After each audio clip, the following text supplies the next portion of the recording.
আসসালামু আলাইকুম। মায়ের হাতে সেরে রান্না আপনাদের স্বাগতম জানাচ্ছি। সুপ্রিয় দর্শক, আজকে আপনাদের জন্য মজাদার একটি রেসিপি নিয়ে চলে আসলাম। আজকে আপনাদের সাথে শেয়ার করব কচুর ফুল কিভাবে রান্না করে কিভাবে খেতে হয়। আসুন আজকে কিভাবে রান্না করি সেটাই দেখিয়ে দিচ্ছি।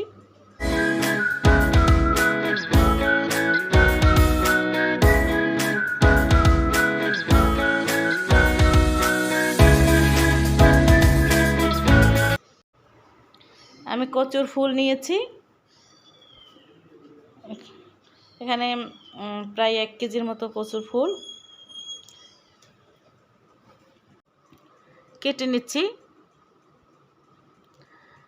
ঠিক এখান থেকে সুন্দর মতো আস্তে আস্তে করে কেটে তারপর এখানে এটার এই ফুলটার ভিতরে একটি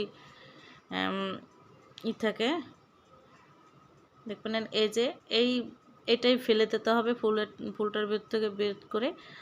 আর আপনাদের ইচ্ছে হলে এই যে সবুজ ডাঁটাটাও নিতে পারেন, আস্তে করে বের করে। আমি প্রতিটা কচুর ফুল এইভাবে কেটে কেটে কলিটা ভেতরের এটা বের করে দেব, ফেলে দেব। সবকটা কেটে ফেলেছি, এখন কুচিয়ে নিতে হবে। সুন্দরভাবে কুচিয়ে নেব সম্পূর্ণ ফুলগুলো। সুপ্রিয় দর্শক, আজকে আমার এই রেসিপি যদি আপনাদের ভালো লেগে থাকে অবশ্যই আমার চ্যানেলটিকে একটি সাবস্ক্রাইব করে দেবেন এবং লাইক এবং শেয়ার করে দেবেন। আর পাশে থাকা বেল বাটনটিকে অবশ্যই ক্লিক করে দেবেন, এতে করে আমার রেসিপি আপনাদের পেতে সুবিধা হবে।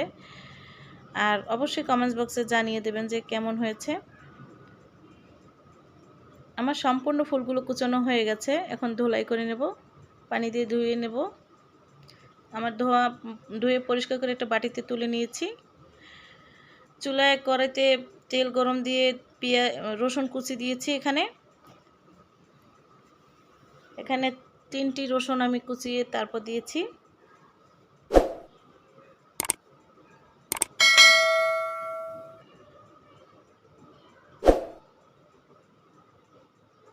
হালকা একটু ভেজে নেব, নিয়ে তারপর পেঁয়াজ কুচি দিয়ে দেব।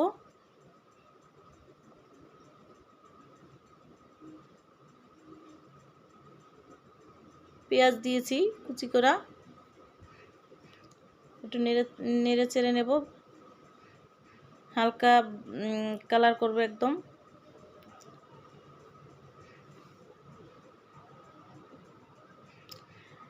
শুকনো মরিচ দিয়ে দিয়েছি আস্ত।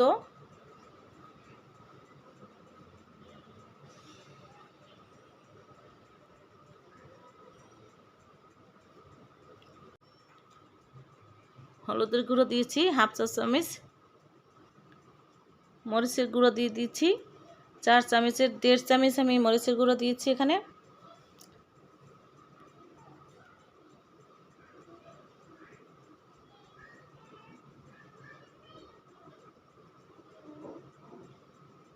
সামান্য একটু পানি দিয়েছি শুধু মশলাটা কষানোর জন্য। জিরে গুঁড়ো আর ধনিয়া গুঁড়ো 1/2 চামচ করে এখানে আমি দিয়েছি।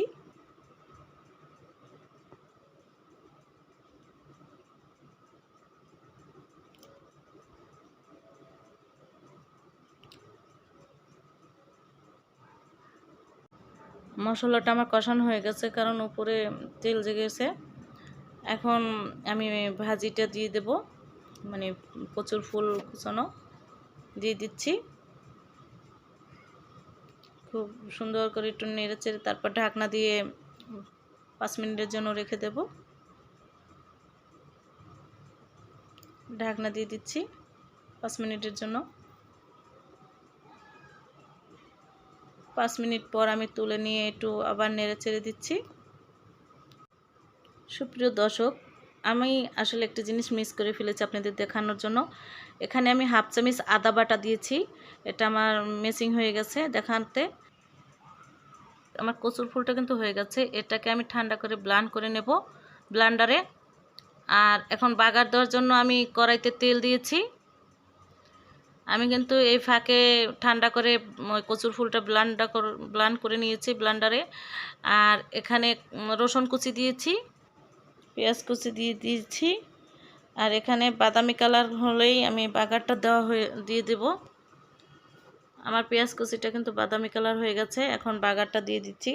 ব্লেন্ডার থেকে বের করে কচুর ফুলটা বাগার দিয়ে দিচ্ছি।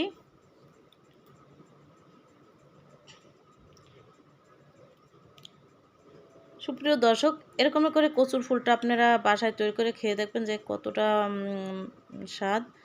অবশ্যই গরম ভাতের সাথে খেতে কিন্তু সেই রকমের টেস্ট।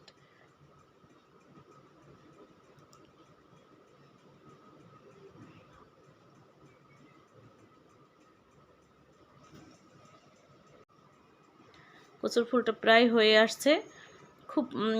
খুবই মজাদার একটা টেস্টি সেন্ট বের হয়েছে। জিরে ভেজে তারপর গুঁড়ো করে দিচ্ছি সামান্য পরিমাণ এখানে দিয়ে দিলাম, জাস্ট একদম 4 চামচের মতো, হাফ চামচের মতো জিরে ভাজা দিয়েছি গুঁড়ি করে। খুব মজাদার একটি টেস্টি ঘ্রাণ বের হয়েছে।